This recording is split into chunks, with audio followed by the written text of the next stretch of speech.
Return to Us, a Fire Emblem fanfiction by Robin, Queen of Ylisse. Chapter 3, Present Time. Chrom? Chrom? The exiled blinked in confusion as Lyssa's voice reached his ears, shaking him from his thoughts. Chrom? You can stop. Lucina's already asleep. Looking down beside him, Chrom found Lucina fast asleep, hugging his arm tightly. Chrom gave a light sigh as he tucked his daughter in, her hands grabbing hold of a nearby pillow as to replace the role his arm had been playing. Chrom stood straightening himself out before walking quietly from the room where his sister waited, Frederick standing close behind her. There was a long moment of silence before Chrom turned to Frederick, asking, "Any word from Lucina?" For a quick moment, the knight was left confused until the realization dawned upon him what the exile was asking. Both Lucina and Morgan have yet to return. As I'm sure you recall, the two of them had set out west to Valm quite some time ago. I am sure they are quite capable of defending themselves. Chrom sighed, nodding at the news as he began walking through the hallway. It was always reassuring to hear that his children from the future would never give up on the search for their missing parent. While his duty as the exiled of Ylisse and the lone parent of the young Lucina kept him from searching personally, he always knew he could count on the siblings to carry the torch for him. Chrom turned back toward Ylisse and Frederick, saying, "I still have work to return to, and so I expect to see the two of you at dinner tonight." "Of course," the two answered in unison, bringing a smile to Chrom's face as he turned to leave. Both Frederick and Ylisse glanced at each other, worry once more crossing their expressions as the exiled walked through the lonely hall. The sun was beginning to fall when Chrom received word that dinner was nearly complete.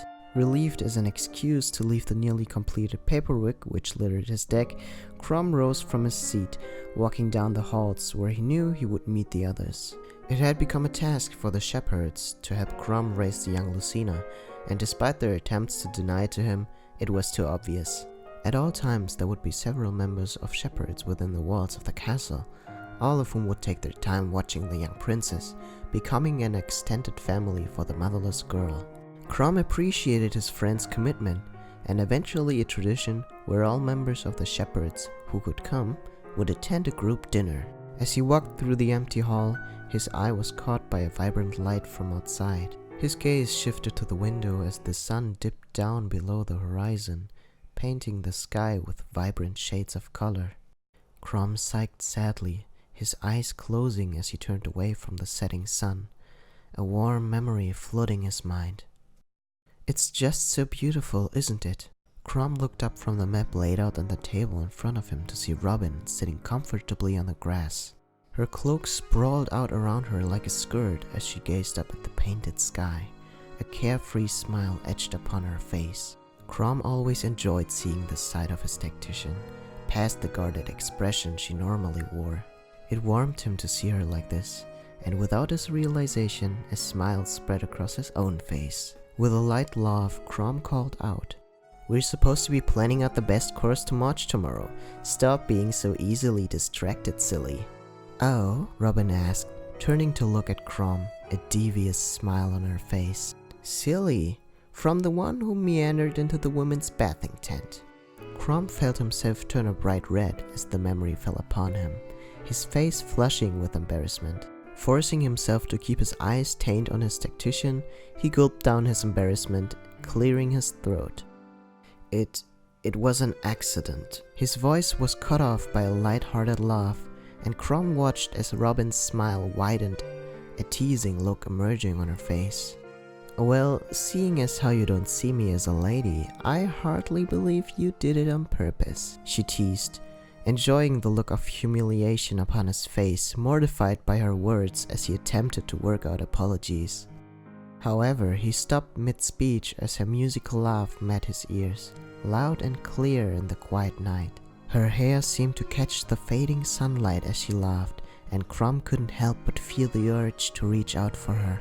Shaking his head, he dispelled his mind of the strange feeling, mustering the strength to speak again. "Seriously, we should get back to our work. We're losing daylight."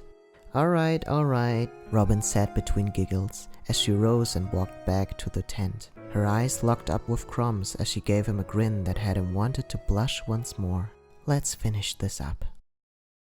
Crom was forced from the memory as a voice called out to him in the distance. At the far end of the hallway, Ylisse stood with her arms on her hips, giving her brother a questioning look. "Well, are you going to just stand there, or are you coming?" Yes, of course. Sorry, I just got distracted," Crom stuttered as he walked past Ylisse, not noticing the concerned expression she wore. Ylisse stood there for a long moment, unable to bring herself to say anything. The weight of Robin's disappearance was getting heavier upon her brother, but she knew he would only continue to try and hide the sorrow he felt. A loud ruckus had formed at the table as the attending shepherds talked and laughed amongst themselves. Young Lucina sat amongst the adults. An ecstatic grin plastered on her face as she giggled along with the adults, despite not understanding much of what was said. Crom smiled as he watched the group, turning his attention to the food before him. Crom was nearly done when Ylisse scolded across the table. "Gaius! Don't give her sweets before she finished her dinner!" Crom looked up to find the thief grinning guiltily at Ylisse as Lucina stared with large eyes at the excessively large lollipop in her hands. "Hey, come on, princess," Gaius pleaded, a playful grin on his face. "A little sugar won't harm anyone. Besides, Robin and I used to sneak out sweets from camp all the time and you never got upset then." An awkward silence befell the table, and Gaius, quickly realizing his mistake, he glanced over at Crom apologetically as he tried to think of what to say. "You and Mommy used to do that?" Lucina's voice chimed up, breaking the uncomfortable moment. "Well, I mean, yeah," the thief stuttered, turning to face Lucina. "Your mom, quite the sweet tooth she had. Bubbles and I would, taste test dessert for the rest of the camp." All around the table, a series of sighs, headshakes, and rolled eyes came about as Gaius grinned guiltily.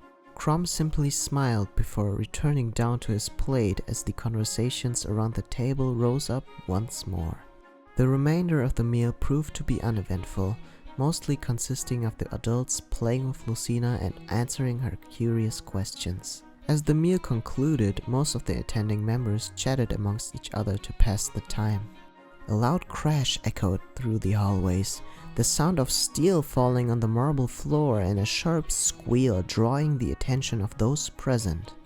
They all knew full well what had happened, and a series of chuckles ran through the group as Crom walked in the direction of the sound. Just as expected, he came to find Sumia rubbing her head, a broken armor display spread out across the floor around her. She rubbed her head lightly as Frederick helped her to her feet, blushing slightly as she took his hand. Young Lucina noticed Crom first, spinning around to face her father. "I promise it wasn't me this time, I promise," she quickly confirmed, drawing a chuckle from the exalt. "Please, forgive me, Crom," Sumia groaned, embarrassment eminent in her voice. "I just don't know how it happened." "My lord, I promise I will pay for any," Frederick began, but Crom cut him off with a wave of his hand. "You've already done more for me than any amount of gold could ever match. Just get Sumia somewhere she can hurt herself." Frederick gave a quick nod as he led the embarrassed knight through the long hallway, Crom and Lucina following close behind. Crom sat in a large chair positioned by the fireplace as he watched Lucina run around laughing, a wooden sword in her hand, as the gears in her imagination working wildly as she rushed around to the adults in the room. Sitting at one of the large couches in the room, Sumia rested in Frederick's arms as he caressed his wife lovingly, the two chuckling as they watched Lucina. Crom glanced at the two and smiled weakly to himself. He couldn't be happier for his loyal friend and the wonderful woman he had fallen in love with, but even so he could feel as strings pulled at his own heart. A memory came to him as his mind thought back to a time not long after the Ylisse Plegia War, where he had sat in the same place, his arm around Yllisse's new queen, back when they had the privilege to believe the worst had passed. "Hiya!" Lucina exclaimed, drawing Crom out of his thoughts. Crom turned to see the young princess pointing the tip of the wooden sword at him.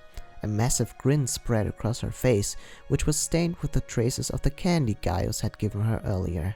The exalt smiled as he lifted the hyped-up toddler into his lap, cleaning the small lumps of color from her face. Lucina looked up. her blue eyes gazing into his, drawing his attention to the brand of the exalt which lay upon her left eye. "Daddy?" "What is it, Lucy?" he responded, calling the child by the nickname the shepherds had been using. "Could you tell me more of the story about Mommy?"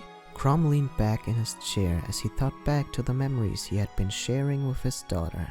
"Oh, are we telling stories?" Henry spoke up with a childish chuckle, drawing the attention of the rest of the adults. Before long, Crom found himself looking at the entirety of the shepherds and an excited Lucina, who had taken a seat between Henry and Cherche.